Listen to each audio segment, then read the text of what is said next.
What's going on, everybody? Welcome to another Today in Space live hangout. We are just waiting for the NASA broadcast to start for NASA's SpaceX Crew-11 undocking from the space station. The crew has been working all week to prepare to bring all 4 astronauts, an international crew, 2 NASA astronauts, 1 JAXA astronaut, and 1 Russian astronaut will be returning home today. So we are looking forward to this. Really cool to see NASA make plans, address astronaut health issue pretty quickly. Tell us a little bit more about the background of, how fast they could actually bring somebody home. It was actually a really good week for NASA, given that they had an astronaut medical emergency on the space station. They reacted, the crew stabilized their crewmate, and now all 4 of them are coming home.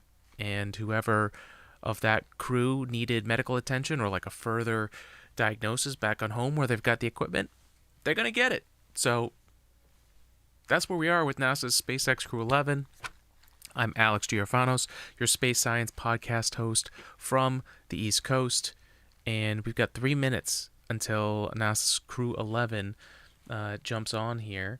So thanks for being here. I am wearing my 3D printed Starman astronaut helmet. This is a similar, almost identical shape to what the crew will be wearing because they are on a SpaceX Crew Dragon.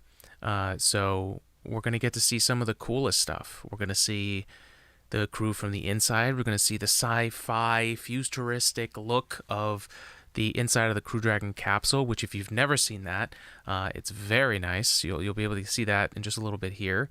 We'll hear an exchange from the crew and mission control, the passing off of the International Space Station to the 3 remaining crew members that'll be on board until Crew-12 gets there. We're going to see a lot of cool stuff, and probably the coolest thing, we're going to see Crew Dragon undock and move itself safely away from the space station. So we get to see some reaction control thrusters. We get to see the spacecraft in space actually working. That's always fun. And we've got some pretty incredible HD cameras up there on the space station. So this is going to be fun. Starting up in just a minute here. I've been talking nonstop. I'm going to bring the music back. Thank you for joining us. And good luck, Crew-11.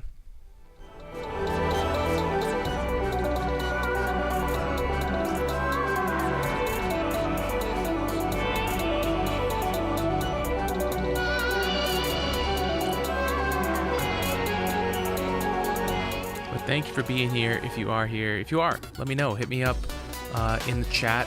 I see Twitch, YouTube, Facebook, X, and LinkedIn are live right now. So if you are, let me know. We'd love to hear from you. And if you got any questions, like other than Today in Space, did you hear about this Crew-11, the astronaut medical emergency, elsewhere? And if you did, where did you hear it?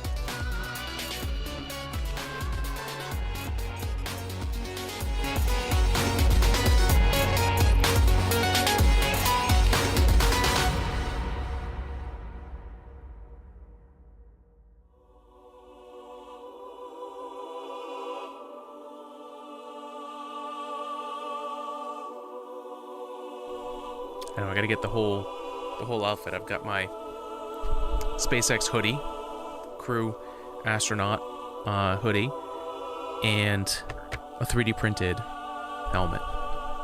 I took the visor off just because I'm gonna be redoing this, or at least repurposing the.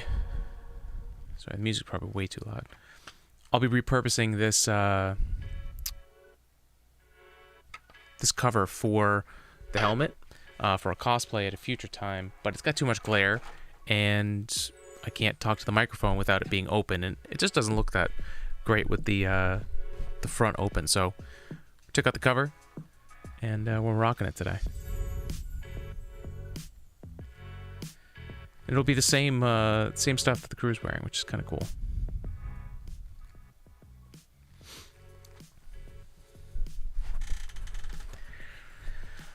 But what else? This has been a strange week, for sure, in space. You know, I mean, last year we had the Boeing Starliner incident, which was a spacecraft issue, not an astronaut issue. But regardless, it was high risk, and it took a very, very long time for NASA to give us answers. I mean, partly because they were going through the vendor, right? And it was getting Boeing to give solid information, and then NASA wanting more. Anyways, that took a really long time, and it felt like there was a lot of pushing, even internally in NASA, to get more clear, like, data on what was going on with that. But with this, I mean, NASA, within 24 hours of the incident being said outside of NASA, you know, leaking that there's someone on board the space station that was just stabilized on board, we had a live broadcast from NASA HQ, which is commendable. I mean, you know, how many NASA incidents do we get something that quick as far as answers? We heard from the Space Medical Officer, Dr. Polk, which is really good, and the administrator, Jared Isaacman, Associate Administrator, Amit, was good. Oh, here we go.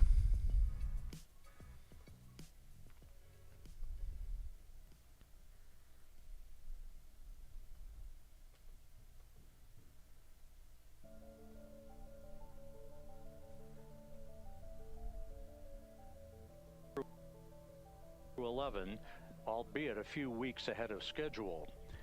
On January 7th, the agency announced that it was postponing a planned spacewalk originally scheduled for January 8th, while teams monitored a medical concern with a crew member currently living and working on board the International Outpost. Since then, that crew member has been stable, with no issues reported. That crew member forcing NASA to decide rather rapidly the following day that it was going to return Crew-11 to Earth a few weeks ahead of schedule, with the intent in mind to properly monitor the crew member's health in returning to space and once back on Earth. Again, joining us today from SpaceX headquarters in Hawthorne, California, to talk about all the specifics about the final preparations leading up to undocking is Ronnie Foreman. Ronnie, great to have you with us today. Thanks very much, Rob. Crew-11 is the 11th crew rotation mission for Dragon and its 12th flight with NASA's Commercial Crew program. As you mentioned, Crew-11 launched last year aboard a Falcon 9 rocket on August 1st, 2025, and docked with the station the next day. Right now, the crew is currently suited, and the Dragon and station hatches are both sealed in preparation for Dragon's departure. Once Dragon undocks, the crew's flight home is expected to last about 10.5 hours. We're seeing live views of the crew inside the spacecraft on your screen there. Shortly after separation, Dragon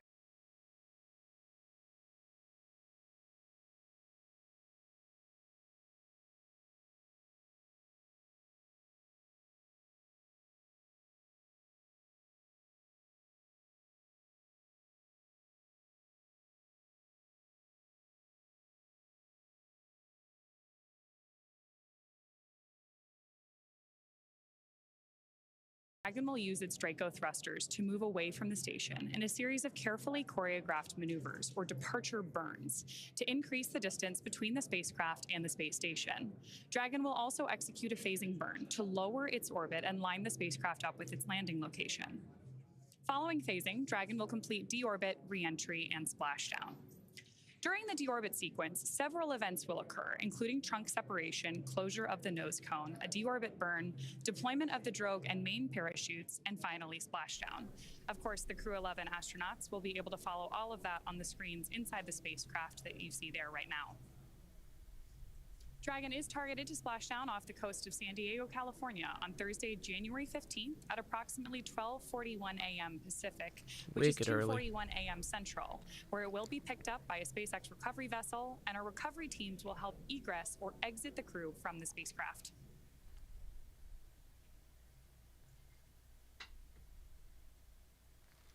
It is pretty amazing how advanced Crew Dragon is just by itself compared to the Soyuz, per se. Just in like The four crew members on board the all the Dragon controls are Endeavour, there. who are just minutes away from I'm sure it's departing the each one has International its own Space Station, advantage, Zena but Cardman, Mike Fink, Kimi Yui, and pretty Oleg cool. Platinoff, they will have Farm crew completed designs, kind of like the 167 inside of the days in capsule. space, 165 days on board the International Space Station. They will have completed 2,672 orbits of the Earth, a journey of 70.8 million statute miles. Cardman and Platinoff wrapping up their first flights, respectively, away from the planet and logged 167 days in space. Mike Fink is wrapping up his fourth flight into space, a total of 549 days in all.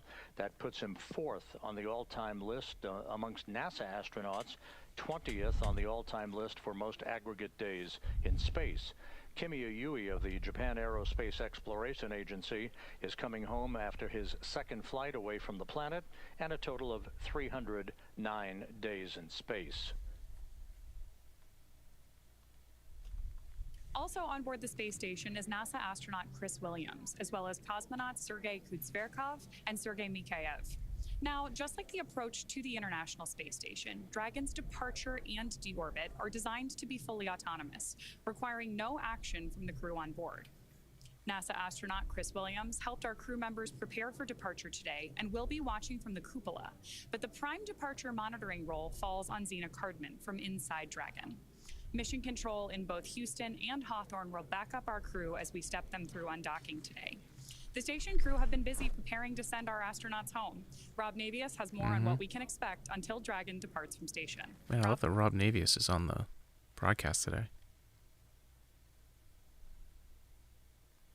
The road toward Legendary. the undocking of the International Space Station just a few minutes from now began actually with the decision by NASA last week to bring the Crew-11 crew home just a few weeks ahead of schedule, originally targeted for a homecoming about the third week in February.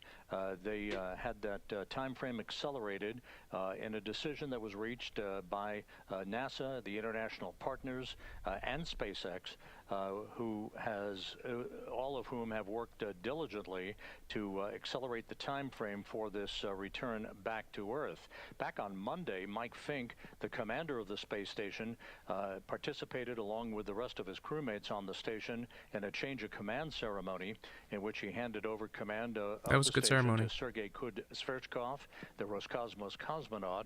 This would have occurred regardless of when Crew-11 was ready to depart. But the change of command was conducted on Monday morning.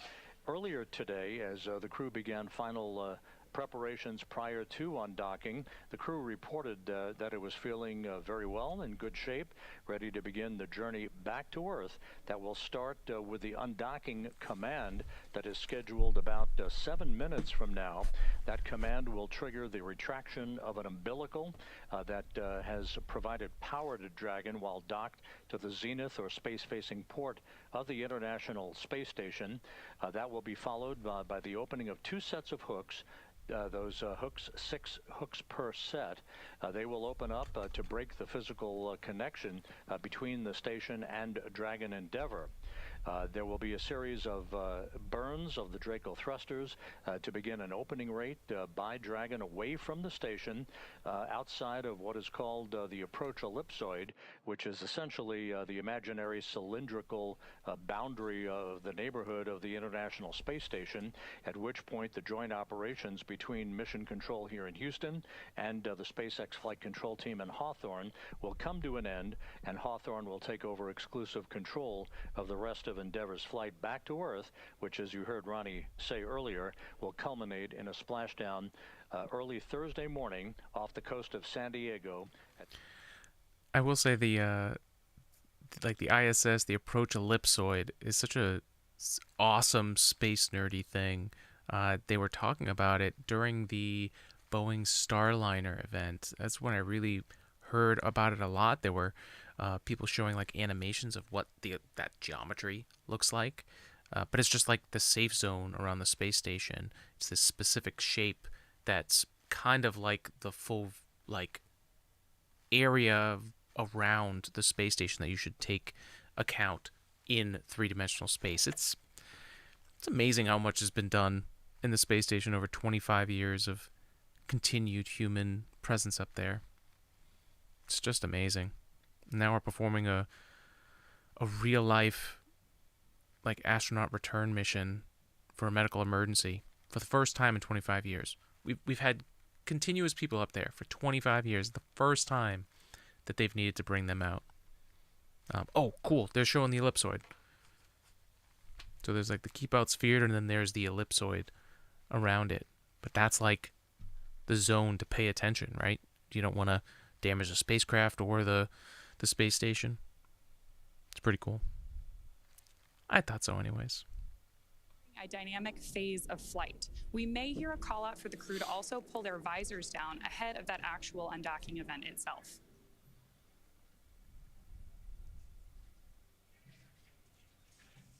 So right now we are standing by for that go, no-go call to undock.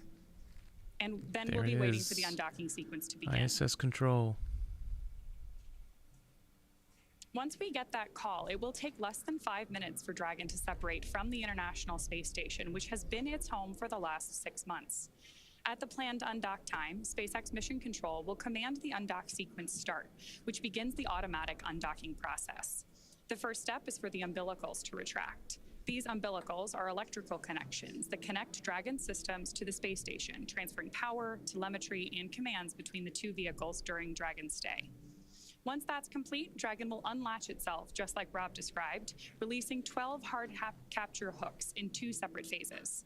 All that combined will take just about 4.5 minutes, and then Dragon will be ready to depart from station and begin to move itself further and further away using those Draco thrusters. Yeah. Dragon's initial department from station, like I mentioned before, is a little bit different. And it's also different from other docked vehicles like the Soyuz that rely on springs to push them away from the docking port. Dragon will execute 2 short thruster firings to undock using a combination of 12 Draco thrusters around the base of the spacecraft, with the first burn breaking any stiction between Dragon and the docking port, and the second slowly backing the spacecraft away. We are expecting the call for the end sequence to begin in the next few minutes or so. I hope we get views of that. It's always cool. Just little thrusters. Pew, pew, pew, pew, pew.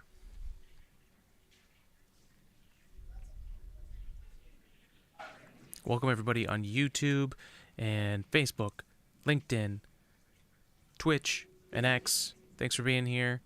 Let us know if you're in the comments. We are just listening in, waiting for the undocking sequence to begin.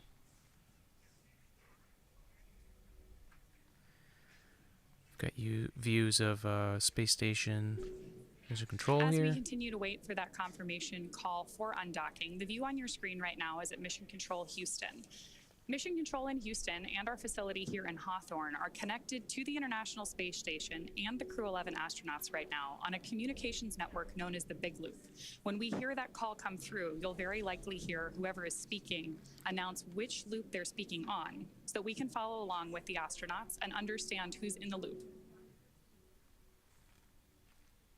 There they are. On the right-hand side of your screen now, you've got that view of Mission Control Hawthorne as well.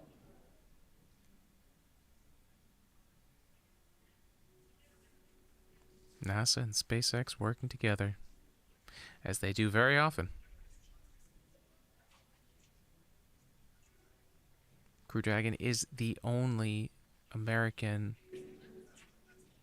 human-rated spacecraft for the space station, and for anything going into space right now.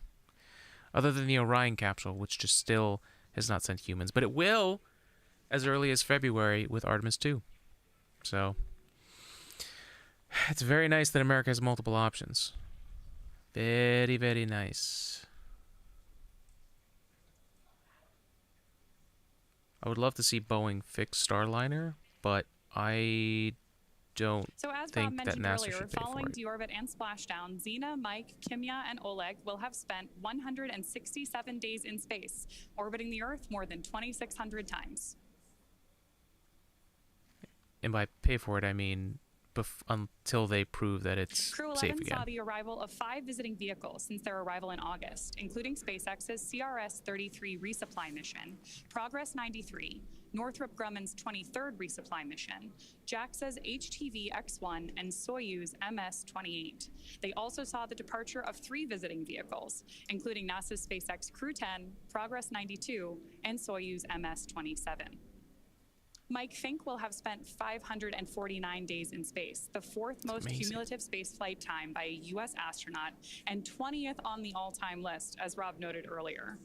Kimiya Yui on the big loop, undock sequence commanded. Oh, big loop.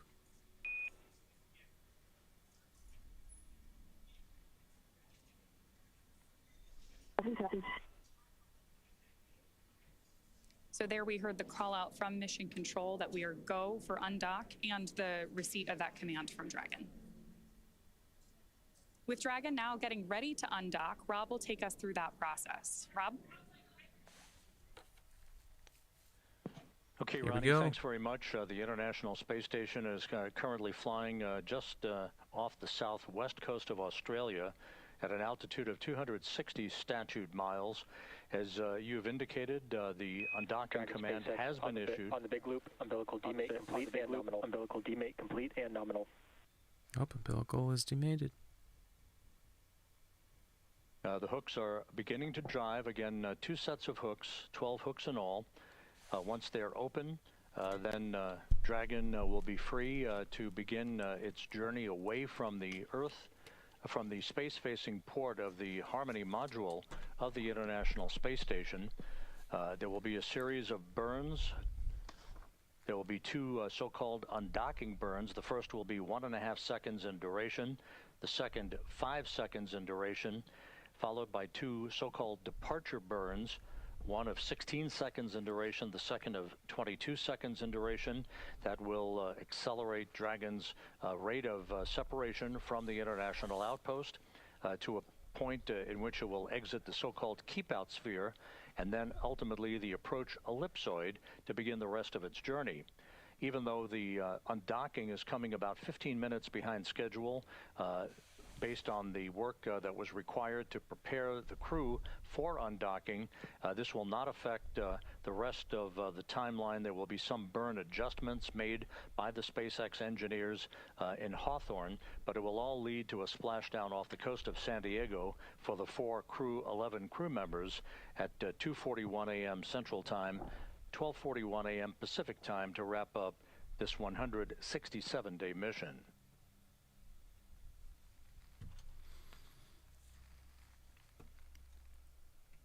All right, gotta love views of the Crew Dragon spacecraft here. Oh, we're starting to see some movement. At the zenith or space-facing port of the Harmony module, what Ronnie mentioned, the CRS-33 cargo craft, that is docked to the forward port of the Harmony module and will remain in place until after the next crew, the Crew-12 crew, arrives at the station. Oh, there's the in a few view. weeks. First set of hooks open, nominal. First set of hooks open, nominal. Gotta love views outside space station. The second set of hooks now beginning to open. We are committed to an undocking, standing by for those hooks to fully retract. That's like respect to like Star Wars and other space departure of Endeavour will leave movies that really got what it looks like down. It's just a video outside the space station, looking out into space. It's perfect.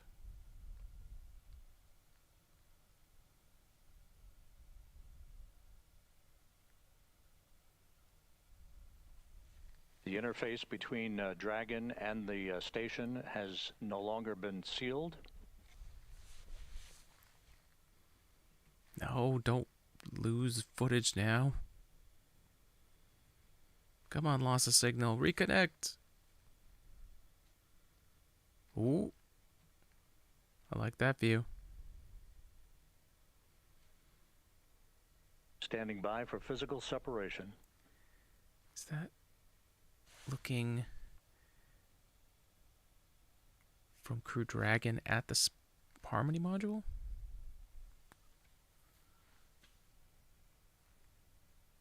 At the dock.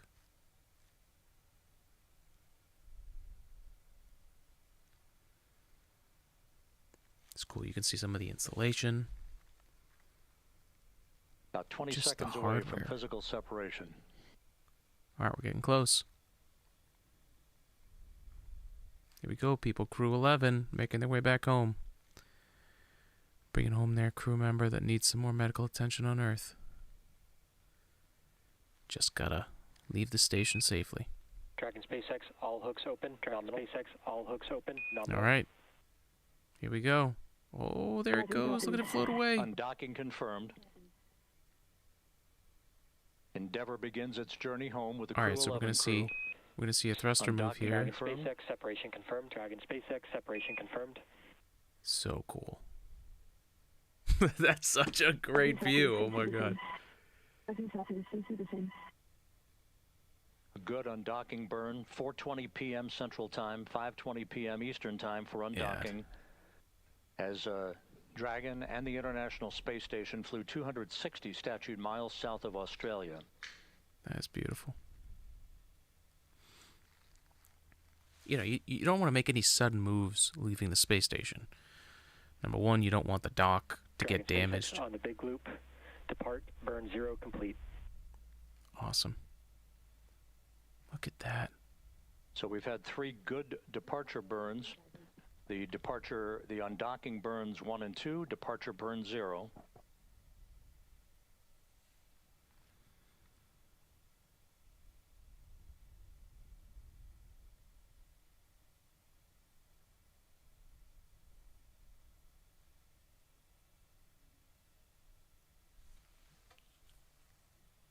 So despite the accelerated nature of the timing of this undocking for Crew-11, the crew has executed everything by the book as they begin about a 10.5-hour journey Look at to a that. splashdown off the coast of San What Diego up, in the Space wee Station? hours Thursday morning.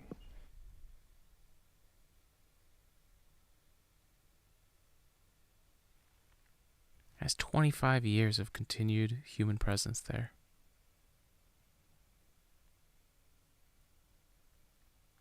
What up, Don? I love it too. Thrusters are enabled. I get it, Don. Houston copies. Space shuttle. That the voice of Chris Williams of NASA on board the station as we look inside Dragon over the shoulders of Zena Cardman and Mike Fink. Oh, that's awesome. No, I get it, Don. I mean, space shuttle. Those 2 incidents are, I mean, for a large reason why NASA's progress slowed down. You know, nobody wanted to see people, astronauts, heroes, people putting their lives on the line, to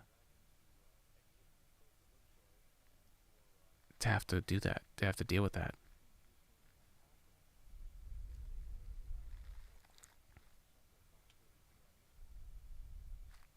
But I will say, like, it is amazing that in 25 years, this is the first time someone had to come early because of a health issue. That is crazy. These 2 boundaries that are used to essentially measure the neighborhood of the International Space Station during rendezvous and I'm glad to hear departure it, Don. operations.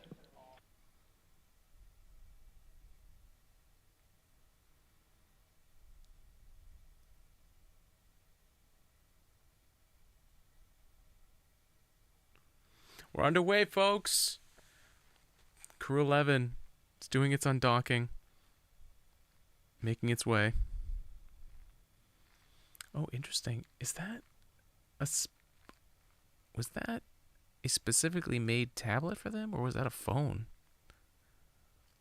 I think it was Zena Cardman. It was the astronaut on the right. That looked kind of cool. I would not be surprised if there's some kind of AR tablet or something on the Crew Dragon for other aspects. I know the ISS and even some of the underwater stations that train astronauts for this. It could just be a mirror. Oh no, she zoomed in on it, didn't she? Yeah. No, that's like a camera or something. I mean, it makes sense, right? It has a lot of use to have an actual mirror. Like the early astronauts had that. They had a mirror on their spacesuit so that they could see around them over the shoulders because they were of strapped Gina in the whole Cardman time. and Mike Fink, Endeavour's commander and pilot, the two NASA astronauts, amongst the 4 Crew-11 crew members heading home for a splashdown early Thursday morning off the coast of San Diego. We're coming up on Depart Burn 1 and then the exit out of the keep-out sphere as you look at the flight control team at SpaceX's headquarters in Hawthorne, California. As Rob mentioned, we are now standing by for that departure burn 1. And at this point, because Dragon has disconnected from the International Space Station, it's relying entirely on its own power sources, from batteries and generated through solar cells, instead of taking power and telemetry from the space station. You can follow along with the telemetry that we're tracking in Mission Control at the bottom of your screen. When we step into this departure burn, you'll see the initial distance between Dragon and the space station increase further. You also may see the rate come back up. The thrusters on board the Dragon spacecraft are located in the service section, and this burn will last about 22 seconds. Oh yeah, look at In that that burn. lower graphic right now, you can see that we're activating some of those micro adjustments as we follow along. Now the burn, it's not just like one or a set of engines firing the entire time. Like, you actually want to be only firing as long as you need to, but the burn itself may be like a series of burns, Even though all of this is taking place right? very methodically and very slowly, both of these vehicles are traveling about 17,000 miles an hour. So this is a very carefully... Dragon SpaceX on the big loop. Depart burn 1 complete and nominal. This time, you are go to doff suits per procedure 4.012. Reminder that ground will be deactivating the big loop following exit from the approach ellipsoid. So cool. You know, having gone to school to like learn the math behind that. Let's listen in. With a nominal depart burn, and we will be reconfiguring the big loop once we get out of the ellipsoid.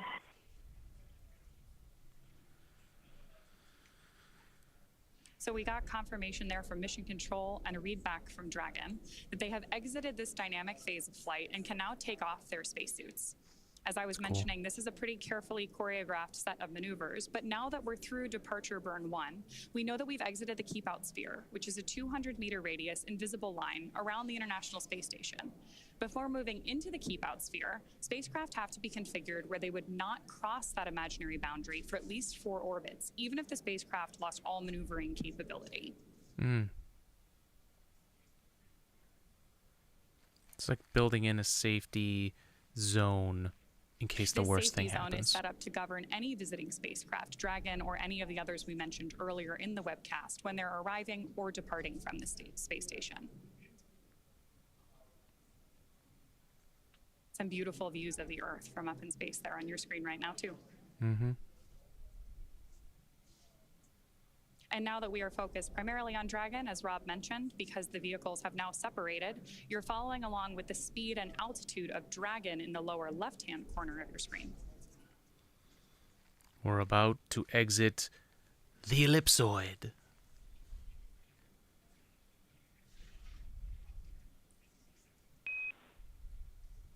Dragon end station. This is Houston on the big loop. Dragon has exited the keep out sphere. Hey. Endeavour crew, enjoy the ride home. That's the first part, at least. Endeavour crew copies on the big loop. Thank you. Very cool. So there we heard confirmation from both teams again that we have exited that keep out sphere. And now we're waiting for Dragon to exit the approach ellipsoid, or AE for short, which is another imaginary shape. This time a 3-dimensional ellipsoid, kind of a football shape, measuring 4 kilometers by 2 kilometers by 2 kilometers in the same family as that keep out sphere. One of the key differences with the AE, though, is that vehicles outside of it have to be on what we call a 24-hour safe free drift trajectory. Instead of the 4 orbits we mentioned earlier, that means that a spacecraft would not cross into the approach ellipsoid for at least 24 hours again, even if it lost all maneuvering for that call-out, once we hear confirmation that Dragon is outside of the AE. So to recap what brought us to today, the hatches between the International Space Station and Dragon were closed earlier today at approximately 2... SpaceX, Crew-11, cabin mic, com check, how do you read?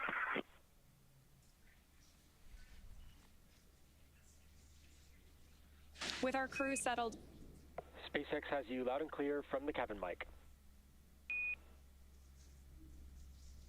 We also loud and clear, thank you. We just had good confirmations there that our Crew-11 team can hear mission control here in Hawthorne loud and clear. And our crew is beginning to settle in for that 10.5-hour journey back to Earth. So I'm going to toss it back to Rob over at NASA. Rob? 10.5 hours. So they basically went to sleep, started their workday.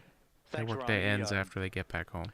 The two spacecraft, Endeavour and the International Space Station, are currently flying just to the southeast of New Zealand, moving from southwest to northeast in an orbit inclined 51.6 degrees to either side of the equator.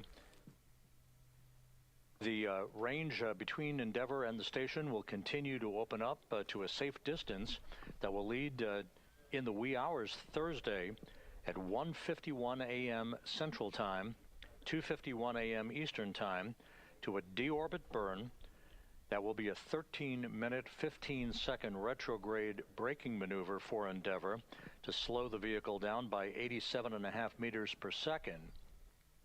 Just as is the case for any returning vehicle from low Earth orbit velocity, this will enable Endeavour to enter back into the Earth's atmosphere for all of the key activities that will be associated with its 50-minute return trip through the atmosphere, through the area of peak heating, a brief period of a loss of signal while plasma builds up around the Dragon itself, and then a reacquisition of signal prior to the deployment of drogue chutes and the main chutes that will enable Dragon to gently splash down off the coast of San Diego at 2:41 a.m. Central Time, 12:41 a.m. Pacific Time, early Thursday morning, wrapping up a 167-day mission.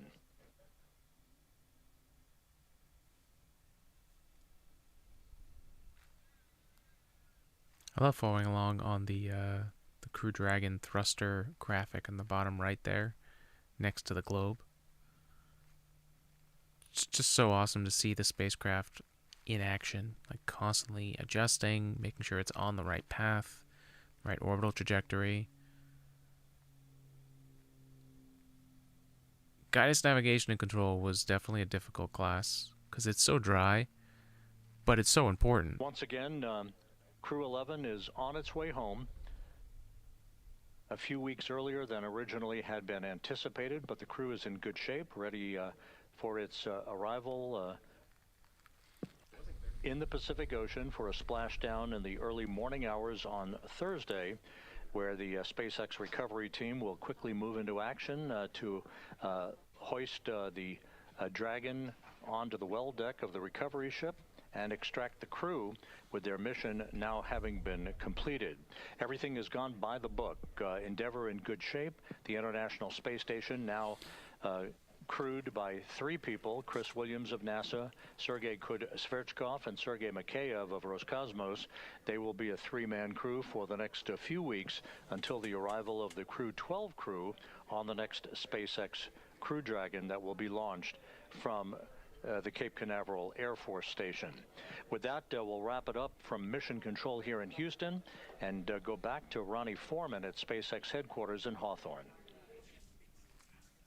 Thanks, Rob Navius. You're a legend. Thanks so much, Rob. With that, Crew-11 has officially departed the International Space Station. It's amazing, folks. So the journey home has begun.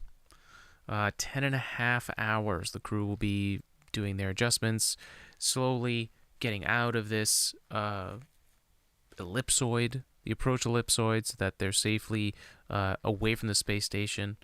And, then they'll start making their, deorbit so that they position their heat shield to re-enter the atmosphere correctly. And then there's going to be an ocean recovery tomorrow morning, 3:47 a.m. Eastern Time. So it's going to be I don't think we'll be live for that in the morning, but we will definitely keep you covered on that as things progress tomorrow. But we want to just come on here and just see that the undocking went well, and so far it looks like things are going really well. So best of luck to Crew-11 on getting their way home as they prepare this whole workday to deorbit. Hello, Tracy Lee. How are you over on YouTube? Thank you for joining us. We are just let's listen in. Crew-11 astronauts depart the International Space Station. And right now we're standing by for Dragon to exit the approach ellipsoid, or AE, which is an imaginary football shape that is about 4 kilometers by 2 kilometers by 2 kilometers in the same family as the keep out sphere, and basically governs the neighborhood of the International Space Station. One of the key differences between the approach ellipsoid that you see on the outside on the graphic in your screen and the keep out sphere, which is that smaller inner circle, is that vehicles inside of the AE right now, are where we are right now, are on what we call a 24-hour safe Glad to hear, free drift Tracy. Welcome. trajectory. That means that the spacecraft would not cross into the approach ellipsoid for at least 24 hours again, even if it lost all maneuvering. So we are standing by for that call out to hear that we have exited the AE and that our Crew-11 astronauts continue on their way home. Now, to recap, earlier today, the hatches between the International Space Station and Dragon were closed. Since then, the crew has settled in to begin their 10.5-hour journey back to Earth. The joint NASA and SpaceX teams pulled go to proceed with undocking, and the undock command was then sent, followed by umbilical retraction and hook opening, with physical separation taking place right on schedule at 2:20 p.m. Pacific, as the space station and Dragon were traveling about 260 statute miles south of Australia. Dragon then completed 2 of 4 departure burns and exited the keep-out sphere. We are again now standing by from Dragon crossing the approach ellipsoid to set the spacecraft and Crew-11 up for their path back to Earth. On Splashdown tomorrow, we'll be marking the completion of a long-duration science and research mission for these 4 astronauts and the astronauts that were part of the broader expedition who are still on board the International Space Station.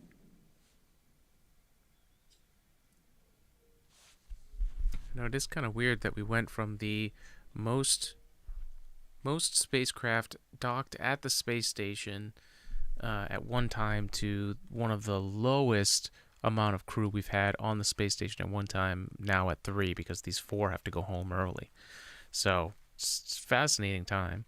And yes, Tracy, it is a very long ride home because you want to do it fast. I mean, the space station. Oh, there, I moved it. I think it's 17,500 miles an hour.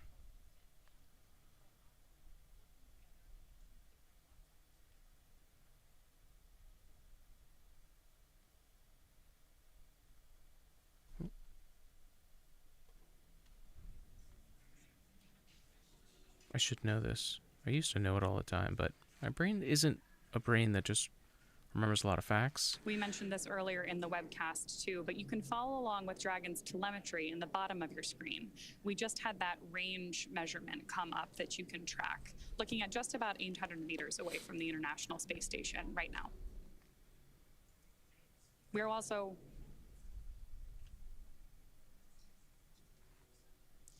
tracking right now that about 1,000 meters or 1 kilometer is going to be the right boundary of that approach ellipsoid. So right now we're watching the number increase, which is exactly what we want to see as our Crew-11 astronauts depart the space station. All right, so we're at 845 meters now.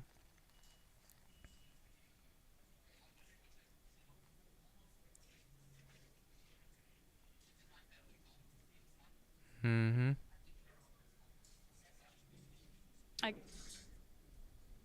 Again, we are standing by right now for that departure from the approach ellipsoid. You can keep following that, as I mentioned, in the bottom left-hand corner of your screen. That is the distance between Dragon and the International Space Station. And we think we'll hit that 1,000-meter, 1-kilometer mark here in just about another minute. Ooh.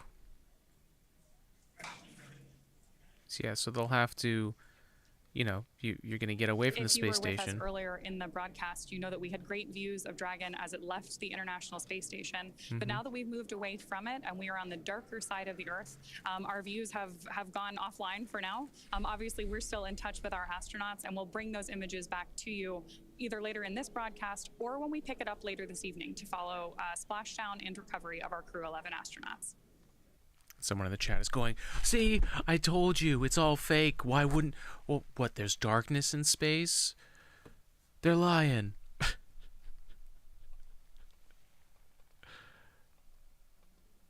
So we should hear that call out any second that we have exited the approach ellipsoid.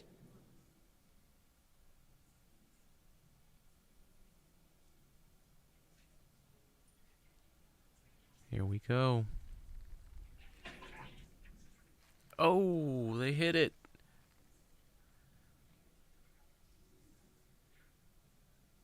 Have they crossed the ellipsoid? 1 kilometer on your screen right there. So right now we're just waiting for that call out over the big loop between Mission Control Houston on the left and Mission Control Hawthorne on the right.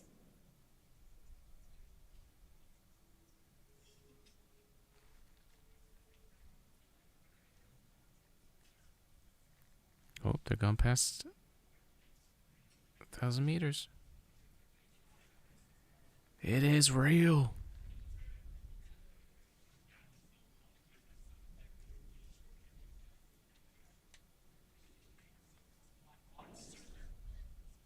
I wonder if there's like... Dragon SpaceX on the big loop. Dragon has exited the approach ellipsoid and is on a safe free drift trajectory. Houston will be Touchdown! taking down the big loop shortly. Expect ISS audio traffic to cease. Following final comms, request swap of audio destination to Dragon to ground. Post swap, contact ground on Dragon to ground via the cabin mic for a comm check. Congrats, Crew-11. Dragon copies. In work. They have left the ellipsoid. Well, that's great news. So that announcement we just heard from Mission Control Hawthorne officially marks departure from the approach ellipsoid and the end of joint operations. That's why you heard our team explaining how communications protocols would change from here to the end of the mission. Crew-11 has officially departed the International Space Station, and now we'll expect them back here on Earth about 10.5 hours from now, again splashing down off the coast of San Diego. The crew is currently doffing or removing their spacesuits to settle in for that ride home. Splashdown should be early tomorrow morning at 12:41 a.m. Pacific Time, 2:41 a.m. Central, followed by the crew getting picked up at sea by a SpaceX recovery vessel.